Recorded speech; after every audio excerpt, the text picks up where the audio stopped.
नमस्कार, मी डॉक्टर पवार, न्यायवैद्यक विशेषज्ञ, नाशिक। आज पुन्हा एकदा एक लँडमार्क मेडिकल नेग्लिजन्स संदर्भातील जजमेंट घेऊन आलेलो आहे। ते आहे डॉक्टर जे मर्चंट विरुद्ध श्रीनाथ चतुर्वेदी। 12 ऑगस्ट 2002 चा हा निर्णय। यामध्ये NCDRC ने काही न्याय निर्णय दिलेला होता, त्याच्या विरुद्ध सुप्रीम कोर्टामध्ये अपील करण्यात आलेलं होतं। घटना अशी होती की जून 1992 ला ही गोष्ट घडलेली होती। फिर्यादीचा मुलगा USA वरून आला, 21 वर्षाचा मुलगा। तो भारतात आला। मुंबई मधल्या मोठ्या हॉस्पिटलमध्ये प्रोलॅप्स डिस्कच्या संशयावरती त्याला दाखल करण्यात आलेलं होतं।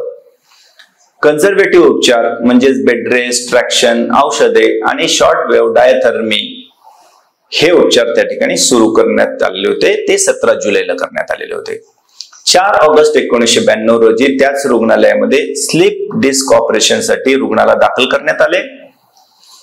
29 ऑगस्ट 1992 रोजी रुग्णालयातच रुग्णाचा मृत्यू झाला। कुटुंबाने वैद्यकीय दुर्लक्ष हे कारण नमूद केलं। 26 ऑगस्ट 1993 ला NCDRC समोर पिटिशन दाखल करण्यात आलं। 1993 लाच मेट्रोपॉलिटन मॅजिस्ट्रेट मुंबई यांच्या समोर 304 201 203 प्रमाणे गुन्हा देखील दाखल करण्यासाठी पिटिशन दाखल करण्यात आलं।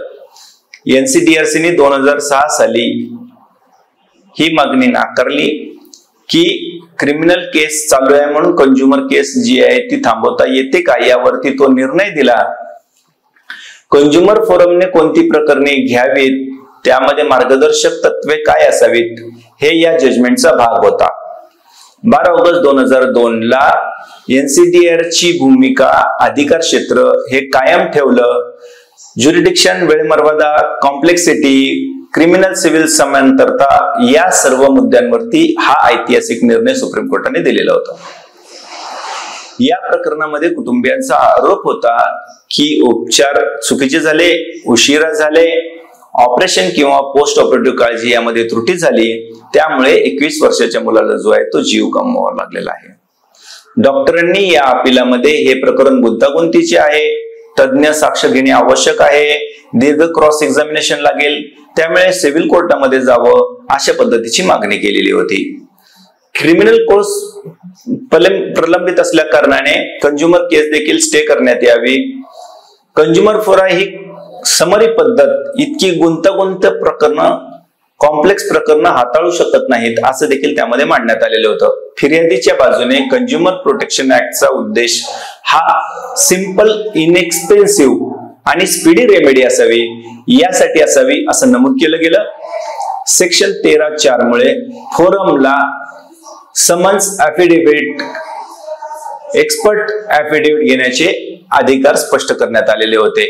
कॉम्प्लेक्सिटी किंवा विलंब हे फोरमचे ज्युरिडिक्शन काढून घेण्याचे कारण ठरू शकत नाही असं मान्य केलं गेलं होतं। सर्वोच्च न्यायालयामध्ये यामध्ये असं तत्वज्ञान दिलेलं होतं की सर्व कंझ्युमर कोर्टाची जी आहे ती क्वाशी ज्युडिशियल अथॉरिटी त्या ठिकाणी आहे। उत्तर देण्यासाठी 45 दिवसांचा जास्तीत जास्त अवधी देण्यात येऊ शकतो। क्रिमिनल केस चालू असताना कंझ्युमर केस थांबवता यावी असं होणार नाही। प्रत्येक प्रकरणामध्ये कॉम्प्लेक्सिटी जरी असली तरी योग्य न्याय निर्णय घेण्याची त्यांची क्षमता आहे। विलंब हा काही यामध्ये कारण असू शकत नाही, कारण वेगवान निवारण किंवा स्पीडी ट्रायल साठीच या कंझ्युमर कोर्टांची जी आहे फोरमची स्थापना जी आहे ती करण्यात आलेली होती।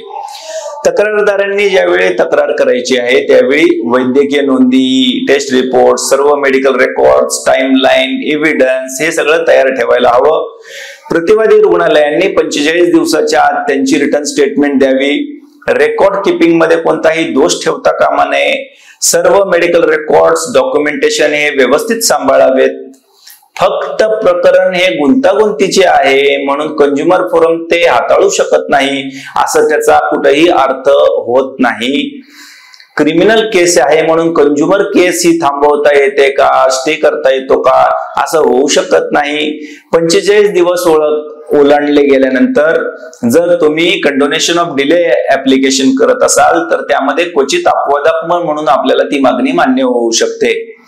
Complexity is no bar, complexity आहे म्हणून कंझ्युमर कोर्ट प्रकरण हाताळू शकत नाही असं म्हणता येणार नाही. रिटर्न स्टेटमेंटला 45 दिवसच मिळतात. क्रिमिनल केस प्रलंबित आहे म्हणून कंझ्युमर केसला स्टे मिळत नाही. फोरम कडे सिव्हिल कोर्टासारखे प्रक्रिया सगळ्या उपलब्ध आहेत, त्यामुळे फोरा अशा पद्धतीच्या केसेसमध्ये न्याय निर्णय झटपट, स्पीडीली, इनएक्सपेन्सिव्हली घेऊ शकतात असं या निर्णयामध्ये सांगण्यात आलं.